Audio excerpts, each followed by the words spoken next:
सावधानी से सुनना। एक प्रश्न हमारे भीतर खड़ा होता है, जब हम सूर्य नारायण भगवान को अर्घ देते हैं, जल चढ़ाते हैं, तो वो जल पृथ्वी पर जब गिरता है तो उसके छींटे हमारे शरीर पर लगते हैं। क्या वो ठीक है? क्या वो श्रेष्ठ है? तो शिव महापुराण की कथा कहती है, जब हम सूर्य को अर्घ देते हैं, सूर्य को जल चढ़ाते हैं, वो पानी जब पृथ्वी पर गिरता है, उसके छींटे हमारे शरीर पर लगते हैं, तो वो श्रेष्ठता का भाव निर्मित करते हैं। वो गलत नहीं हो सकता। कारण अब वो भी समझ लीजिए।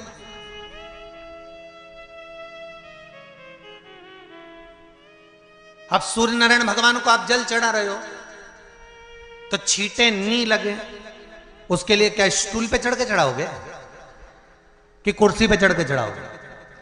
अरे बोलो तो सही। अब कई लोगों के दिमाग में यह बात भरा गई कि हम भगवान को जल चढ़ाते हैं, वो हमारे शरीर में छींटे लगते हैं, जमीन पे से पानी गिरता है, वो हमारे शरीर को छींटे लगते हैं, भगवान को अच्छा नहीं लगता होगा। कौन ने कहा? पहले तो उसको पकड़ के ला।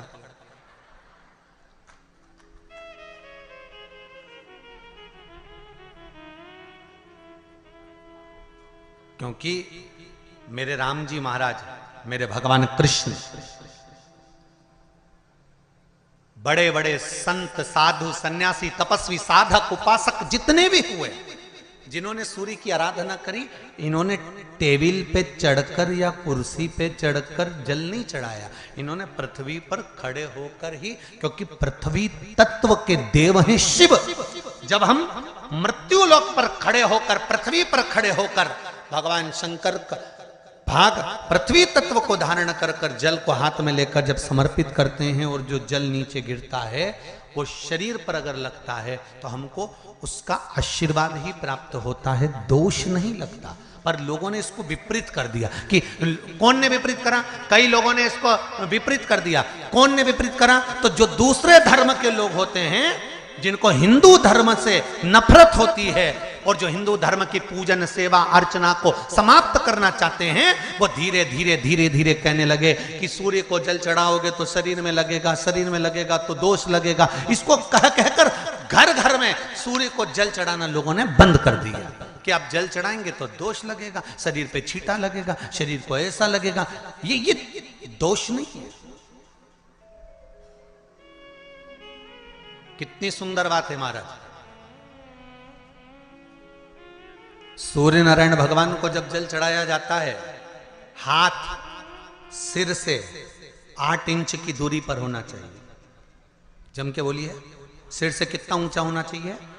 8 इंच ऊपर अपना हाथ होना चाहिए मस्तक से सूर्य को जल चढ़ाते समय। और ना चांदी का, ना स्टील का, ना लोहे का, ना प्लास्टिक का, ना कांच का, ना सोने का कोई बर्तन, ना कांसे का, ना एल्युमिनियम का,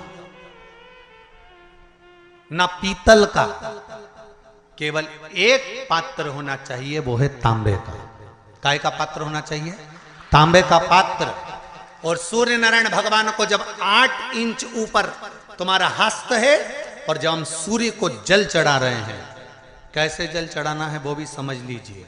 अगर कोई कैंसर का मरीज है, जिसके चेस्ट में कैंसर आ गया हो, लेफ्ट में, राइट में कहीं पर कैंसर आ गया हो, या कोई गठान आ गई हो, तो महाराज आप जल चढ़ाते समय उस जल की धार को सूर्य भगवान को जब चढ़ा रहे हो, तो धार आपकी गठान की ओर जाना चाहिए, जिससे सूर्य की किरण उस जल में से आपके उस स्थान पर पड़े, उस जगह पर पड़े जहां पर गठान है। महाराज आप लगातार जल तो चढ़ाना चालू करो, अच्छे अच्छे डॉक्टर फेल हो जाएंगे और कह देंगे गठान ठीक हो गई। आपका लीवर और किडनी गड़बड़ कर रहा है, आप प्रतिदिन, आपका स्वास्थ्य गड़बड़ रहता है, आप प्रतिदिन ये ज्योतिष शास्त्र के अंतर्गत, रत्न शास्त्र के अंतर्गत ये रत्न शास्त्र, ज्योतिष शास्त्र, रंग शास्त्र जो हमारे यहाँ है, रंगों के हिसाब से ये जितने रत्न होते हैं, माणिक हुआ, सोन, मोती हुआ, नीलम हुआ, मूंगा हुआ, पुखराज हुआ, ये क्यों कहते हैं ये पीला है, ये सफेद है, ये नीला है, ये लाल है, इसको शरीर में क्यों पहनाते हैं? उसका कारण होता है कि जब शरीर में पहनते हैं, सूर्य की किरण उसमें पड़ती है, हमारे शरीर पर वो कलर का इफेक्ट पड़ता है, उस कलर को शरीर पर लगता है, और शरीर पर लगता है तो हमारा शरीर धीरे धीरे हमारी जो 24 घंटे विवाद होता हो, सास का, बहू का, परिवार में देवरानी का, जेठानी का, कोई ना कोई जरा जरा सी बात में कहीं बहू का मुंह फूला, कहीं सास का मुंह फूला, कहीं देवरानी का, कहीं जेठानी का, कुछ मत करिए। सोमवार की अष्टमी पड़ने वाले दिन शंकर के मंदिर में जाइए, एक बेलपत्र लीजिए, बेलपत्र की ये डंडी श्री शिवाय नमस्तुभ्यम, जैसे भागवत का मूल मंत्र होता है ओम नमो भगवते वासुदेवाय, उसी तरह शिव महापुराण का मूल मंत्र है श्री, बोलिए श्री शिवाय नमस्तुभ्यम, फिर से बोलो